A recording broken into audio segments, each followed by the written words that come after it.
Hello friends, કેમ છો બધા? હવે આજે આપણે એક નવા લેક્ચરમાં ચેપ્ટર નંબર 10 માં આગળ વધવાનું છે, જેનું આપણે નામ બતાવી દઈએ લેન્સના પ્રકારો અને તેના વડે થતું વક્રીભવન. હવે તેના વડે જે વસ્તુ પ્રતિબિંબ મળે વક્રીભવનથી એ પણ આપણે શીખવાનું છે. ખાસ જો શું જોવાનું? લેન્સના પ્રકારો જોવાના છે. તો લેન્સના કેટલા પ્રકારો પડે છે? લેન્સના બે પ્રકાર.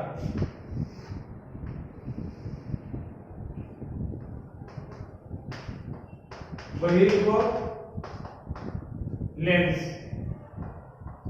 જેમાં જો તે કિનારેથી પાતળો અને વચ્ચેથી જાડો હોય છે તેને બહિર્ગોળ લેન્સ કહેવામાં આવે છે.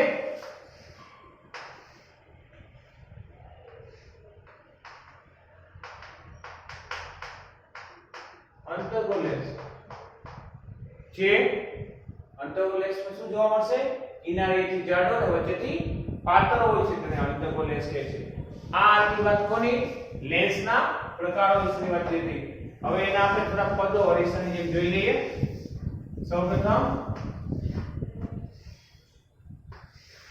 આ લેન્સ જે દોરેલો છે તેની આ ઢાળ કહેવાય છે, કે દર્પણ ઉપર કહી શકાય અને એની ઢાળ પણ કહી શકાય. એમાં લેન્સ જે પોલા ગોળાનો ભાગ રૂપે હોય તે પોલા ગોળાના કેન્દ્રને લેન્સનું વક્રતા કેન્દ્ર કહે છે. લેન્સ જે પોલા ગોળાના ભાગ રૂપે હોય તે પોલા ગોળાના કેન્દ્રને લેન્સનું કેન્દ્ર એટલે વક્રતા કેન્દ્ર કહે છે. આવી જાય કે બીજી, લેન્સ જે પોલા ગોળાના ભાગ રૂપે હોય તે પોલા ગોળાની ત્રિજ્યાને લેન્સની વક્રતા ત્રિજ્યા કહે છે. જ્યાં પોલામાં જોયું તે રીતના R1 આ વક્રતા ત્રિજ્યા કેટલી હોય? 2 હોય, એટલે બંને બાજુ આવે છે એના માટે. લેન્સના મધ્ય બિંદુને ઓપ્ટિકલ સેન્ટર O કહે છે. લેન્સના મધ્ય બિંદુને ઓપ્ટિકલ સેન્ટર O કહે છે. અને બીજી હજી વ્યાખ્યા મુખ્ય અક્ષ. લેન્સના કેન્દ્રમાંથી એટલે કે વક્રતા કેન્દ્રમાંથી પસાર થતી કાલ્પનિક રેખાને મુખ્ય અક્ષ કહે છે. લેન્સના કાલ્પનિક પસાર થતી રેખા શેમાંથી? C1 અને C2 માંથી પસાર થતી કાલ્પનિક રેખાને લેન્સને શું કહે છે? મુખ્ય અક્ષ કહેવામાં આવે છે. હવે લેન્સના સમાંતર કિરણ આપાત થાય તો જે બિંદુએ કેન્દ્રિત થઈ વક્રીભવન પામીને તે બિંદુને તેનું વક્રતા અને મુખ્ય કેન્દ્ર કહે છે. શું કહે છે? મુખ્ય કેન્દ્ર. બે કેમ? અંતર્ગોળ લેન્સ અને બહિર્ગોળ લેન્સ બંનેમાં બંને બાજુ વક્રતા અને મુખ્ય કેન્દ્ર મળતું હોય છે. F1 અને F2 એના મુખ્ય કેન્દ્ર છે, જ્યારે એની કેન્દ્ર લંબાઈ F1 અને આની F2 જોવા મળે છે. F1 કેન્દ્ર લંબાઈ, F2 કેન્દ્ર લંબાઈ. આ આખી લેન્સના અમુક પદોની વાત જે આપણે અગાઉ અરીસામાં પણ જોયેલા હતા. ત્યારબાદ હવે નવા પદો વિશે વાત કરી જોઈએ. એટલે કે આકૃતિઓ વિશે જોવાનું છે. લેન્સ વડે થતા પ્રતિબિંબોના પ્રકાર એટલે પ્રતિબિંબ વિશેની માહિતી. તો આ પહેલા કોષ્ટક બનાવી દો. વસ્તુ અંતર, પ્રતિબિંબ અંતર, પરિમાણ અને પ્રકાર. પહેલો આવશે બહિર્ગોળ લેન્સ, એટલે બધામાં એક જ આવશે. વાસ્તવિક અને ઉલટું. આપણે ઓલા જેમ પહેલા વાસ્તવિક અને ઉલટા માટે જોશું. પહેલા અનંત અંતરે આમાં આવશે C ની જગ્યાએ આમાં સ્પેશિયલ વર્ડ હોય 2f1. વક્રતા કેન્દ્ર શું જેમ આવે? 2f1 અથવા C તમે જે લખો તે સીધું 2f1 પર 2f1 અને f1 ની વચ્ચે f1 પર ઓલા જેમ ઊંધું લખવાનું f1 પર 2f1 અને f1 ની વચ્ચે 2f1 થી પર દૂર અનંત અંતરે કેટલા અંતરે અનંત અંતરે જોવા મળે પરિમાણ ઓલા જેમ નાનું નાનું જેવડું મોટું મોટું કીધું તો આમાં અત્યંત નાનું લખવાનું નહીં આના અત્યંત મોટું બધાયનું વાસ્તવિક ઉલટું તો મળશે ફરી ફરી જોજો અનંત અંતરે હોય તો f1 પર મળે પણ હવે એક વસ્તુ જોઈજો આમાં f1 નહીં પણ આમાં એક વસ્તુ ચેન્જ આવશે કે બધાની અંદર ઉપર 2 કરી નાખવાનું કઈ શું કરવાનું 2 કારણ કે લેન્સ ની બીજી બાજુએ મારે લે f2 લખવાનું શું લખવાનું f2 પર 2f2 અને f2 વચ્ચે 2f2 છે 2f2 થી દૂર આમ તમને જોવા મળશે કે કઈ રીતના છે હવે એના એક એક ની આકૃતિ દોરી લઈએ પહેલી આકૃતિ લેન્સ ની એક સાથે બબે આકૃતિ દોરશું અને અંતરે વક્રીકરણ પામી ક્યાં આવશે f2 પર क्या આવશે f2 પર બીજી આકૃતિ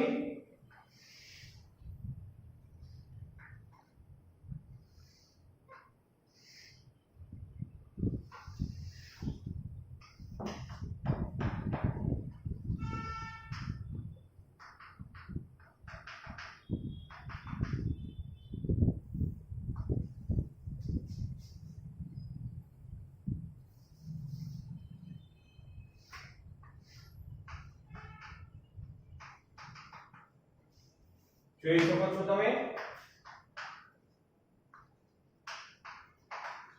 વસ્તુથી 2f1 થી દૂર હોય તો જો 2f1 થી દૂર તો 2f2 વચ્ચે નાનું પણ મળે તો એના કરતા અને વાસ્તવિક અને ઉલટું પણ મળે અને આ આકૃતિથી અનંતરે f2 પર નાનું મળે અને વાસ્તવિક અને ઉલટું ત્યારબાદ ત્રીજા નંબરની આકૃતિ ઉપર જઈએ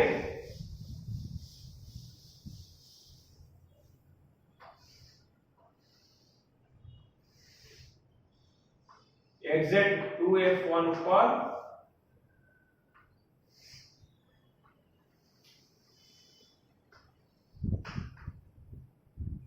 आप આપણે 2f2 ઉપર 2f1 ઉપર f1 f2 o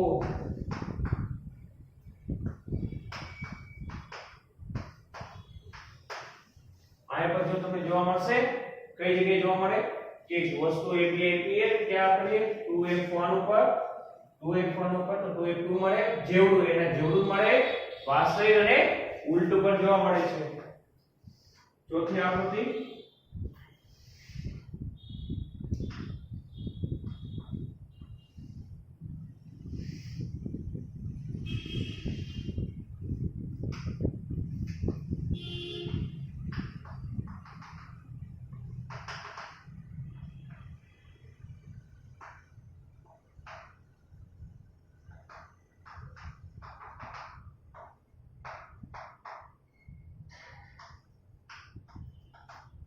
અહીં તમે જોઈ શકો છો શું એવું છે કે AB વસ્તુ ક્યાં મૂકેલી છે F1 અને 2F1 ની વચ્ચે મૂકી છે તો મળશે F2 થી દૂર જો F2 થી દૂર મૂક્યું કેવું છે મોટું તો મોટું પ્રતિબિંબ અને વાસ્તવિક અને ઉલટું તો હતું જ લાગુ નંબર 4 5 પૂરી આની બાબતમાં પ્રેક્ટિસ કરવી પડશે કારણ કે એનો આકૃતિ નહીં આવે મેં તમને અગાઉ કીધું આકૃતિ દોરવા માટે પ્રેક્ટિસ કરવી પડે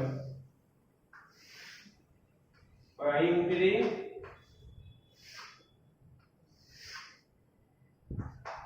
F1 2F1 F2 2F2 તો क्या મળશે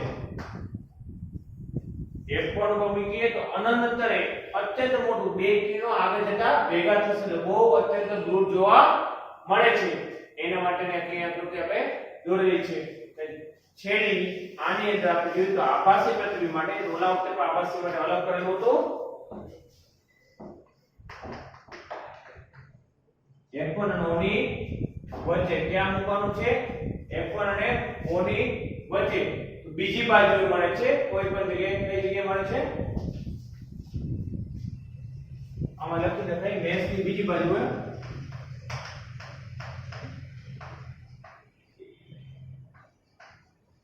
બીજી તરફ પ્રતિબિંબ નાનું અને આભાસી ને ચતુર્ભુજ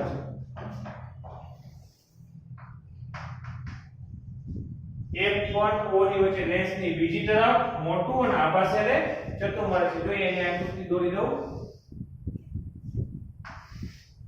આ F1 હોય અહીંયા આપણે રાખી દઈએ વસ્તુ મુખ્ય અક્ષને સમાંતર F2 ઉપર. હવે અહીંયા જોઈએ તો આ તમને આ રીતના લંબાઈ જોવા મળશે. બીજી તરફ એમ પર કહેશે વસ્તુ તરફ એમ પર લખી શકાય વસ્તુની તરફ.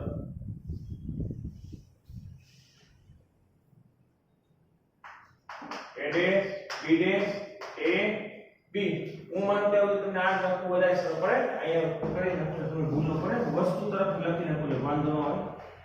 વસ્તુ તરફ કઈ પણ વાંધો ન આવે.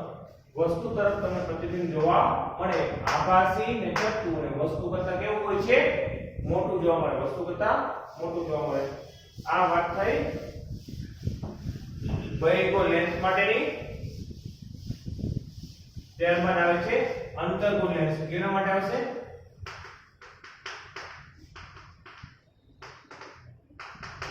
અંતર્ગો લેન્સ માટે બે આકૃતિઓ આવે છે. બે આકૃતિઓની અંદર પહેલી આવશે અનંતરે વસ્તુનું પ્રતિબિંબ. શું કામ? કે ડાયવર્સ કરે.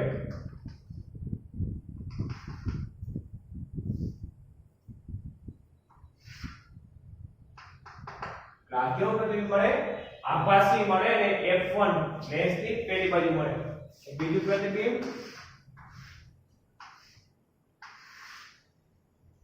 અનંતથી કોઈ પણ જગ્યાએ વસ્તુને મૂકવામાં આવે. શું? અનંતથી કોઈ પણ જગ્યાએ મૂકવામાં આવે વસ્તુનું પ્રતિબિંબ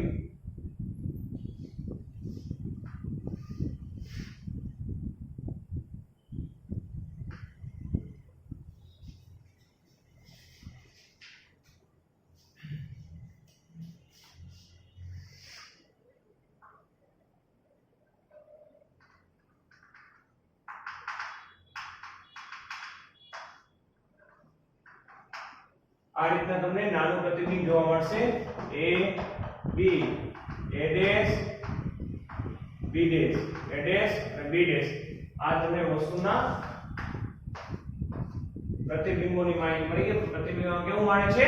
નાનું જ પ્રતિબિંબ મળે. કેવું પ્રતિબિંબ મળે છે? નાનું જ પ્રતિબિંબ મળે છે. આ હતી અંતર્ગો લેન્સની માહિતી. ત્યારબાદ હવે આપણે એના લેન્સનું સૂત્ર અને મોટરનું સૂત્ર જોઈ લઈએ.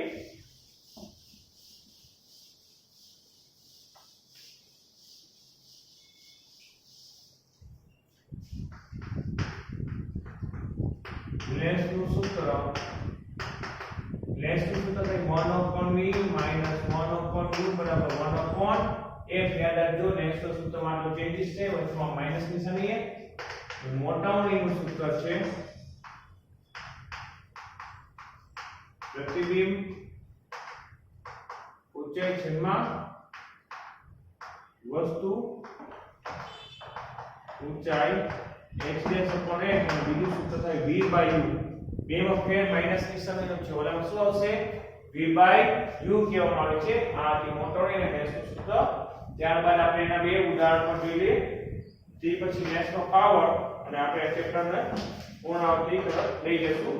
બે દાખલાઓ અને એક લેન્સના પાવરની થિયરી બાકી છે એટલે આપણે ચેપ્ટર પણ પૂરું થઈ જશે.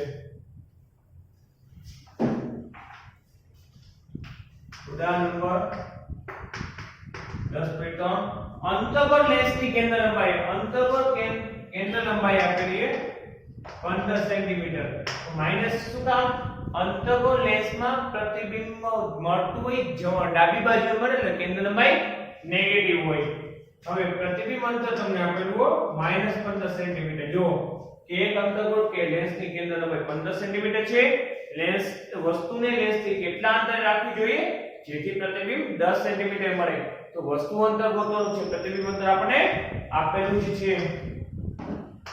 જે આપણે ગોતી લઈએ તો સૂત્ર લેશું 1/v - 1/u બરાબર 1/f પ્રતિબિંબ અંતર કેટલો આપ્યો -15 u ની આપણે ખબર નથી કેન્દ્ર લંબાઈ કેટલી છે પ્રતિબિંબ અંતર કેટલું 10 છે ભાઈઓ 10 છે અને આ આવશે 15 હવે આને આ બાજુ લઈ આવી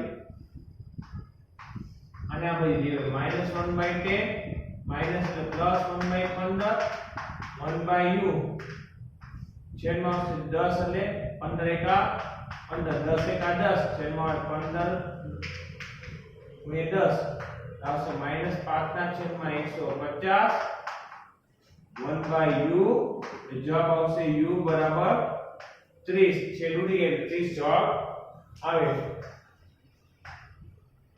માઈનસ શું કામ એ તો આપણે પહેલા કીધું વસ્તુ અંદર હંમેશા કેવું હોય છે માઈનસ હોય છે પણ હવે એની મોટાવણી ઉપર જોઈએ મોટાવણી છે -v + v/u v આપણે કેવું મળ્યું -10 મળ્યા હતા અને પ્રતિબિંબ વસ્તુ અંદર કેવું મળ્યું આ u તમને સરખું કરી દો ને u ને v માં મિસ્ટેક ન કરતા લેખું છે સાચું u ને v માં ફેર આટલો છે v આ રીતના થાય ને u આ રીતના એટલે આ જ સિમ્બોલ તમારે વાપરવા પડે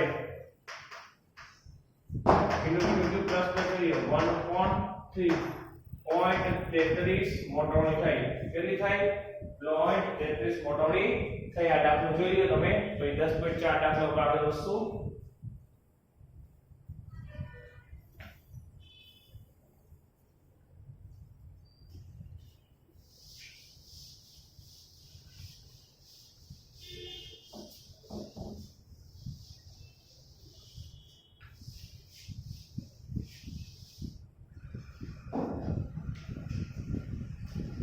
દાખલા નંબર એમાં આપ્યું છે 2 સેન્ટીમીટર ઊંચાઈની એક વસ્તુને 10 સેન્ટીમીટર કેન્દ્ર લંબાઈ વાળા બૈગો લેશે હોય એટલે તમારે ખાસ ધ્યાન રાખવું કેન્દ્ર લંબાઈ થાય પોઝિટિવ એ તો આપણે પહેલા જોયું કેન્દ્ર લંબાઈને f કહેવામાં આવે છે હવે 2 સેન્ટીમીટર ઊંચાઈ એટલે વસ્તુ ઊંચાઈ કેટલી છે 2 સેન્ટીમીટર એ જ આપેલો છે કેટલા અંતર મૂકી છે વસ્તુને 15 સેન્ટીમીટર ના અંતર મૂકી છે u બરાબર આવશે 15 સેન્ટીમીટર તો માઈનસ શું કહેવાય વસ્તુ અંતર હંમેશા કેવું હોય છે માઈનસ હોય છે તો આની પર આપણે મોટાની નહીં ગોતવાનું છે પહેલા ફરી પાછું લેશું સૂત્ર v 1/u 1/f v ની જગ્યાએ આપણે ગોતવાનું છે u ની જગ્યાએ મૂકી દઈએ -15 એ કેન્દ્ર લંબાઈ આવશે 10 પોઝિટિવ શા માટે કારણ કે બૈગો લેશે કેન્દ્ર લંબાઈ પોઝિટિવ હોય છે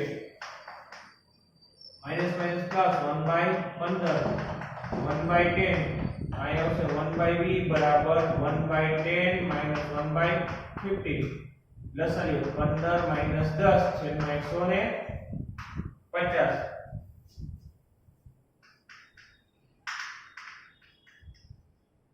5 ના છેદમાં 150 તો v આવશે 30 સેન્ટીમીટર પોઝિટિવ કેટલો આવશે 30 સેન્ટીમીટર પોઝિટિવ મોટાની જોઈએ m બરાબર v/u આ એક પોઝિટિવ 30 અને વસ્તુ અંતર આવ્યું નેગેટિવ -15 જવાબ આવશે -2 મોટાની થઈ શું થઈ -2 મોટાની થઈ ગઈ હવે ત્યારબાદ હવે આપણે પ્રતિબિંબની ઊંચાઈ જોવાની છે તો પ્રતિબિંબની ઊંચાઈ બરાબર m બરાબર v/u છેદમાં h dash upon h v આપણે મોટાની ડાયરેક્ટ મૂલ્ય મૂકી દઈએ 2 h dash ગોતવાનું છે અને h આપણે લખ્યું છે 2 સેન્ટીમીટર તો h dash થશે 2 કૌંસમાં -2 -4 સેન્ટીમીટર પ્રતિબિંબ કેવું રહેશે વાસ્તવિક અને ઉલટું રહેશે જે આપણે અહીંયા જોઈ શકીએ છીએ હવે આપણે છેલ્લો ટોપિક જોશું લેન્સનો પાવર તે દાખલો કરી લ્યો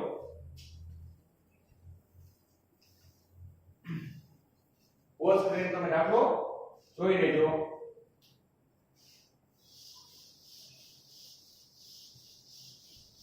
હવે બહુ નાનો ટોપિક બાકી છે લેન્સનો પાવર હવે જોઈ લો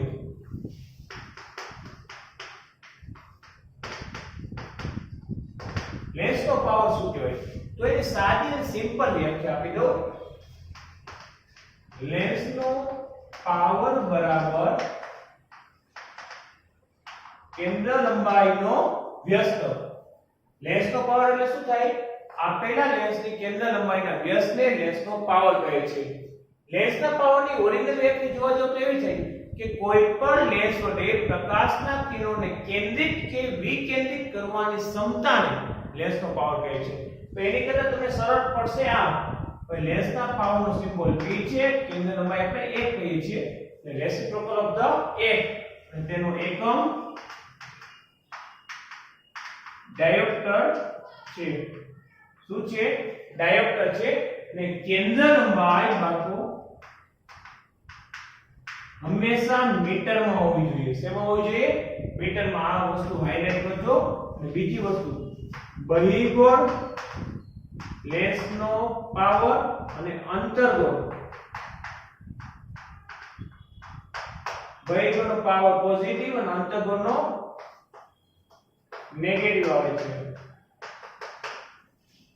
શેમાં આવે છે? બહિર્ગોળ લેન્સનો પોઝિટિવ પાવર અને અંતર્ગોળ લેન્સનો નેગેટિવ એટલે કે ઋણ પાવર આવે છે. આ ડોક્ટરો તમારા ડિસ્ક્રિપ્શન ની અંદર પ્રિસ્ક્રિપ્શન ની અંદર ડી કરીને લખેલું છે ડાયોપ્ટર માટે. શું લખેલું છે? ડી.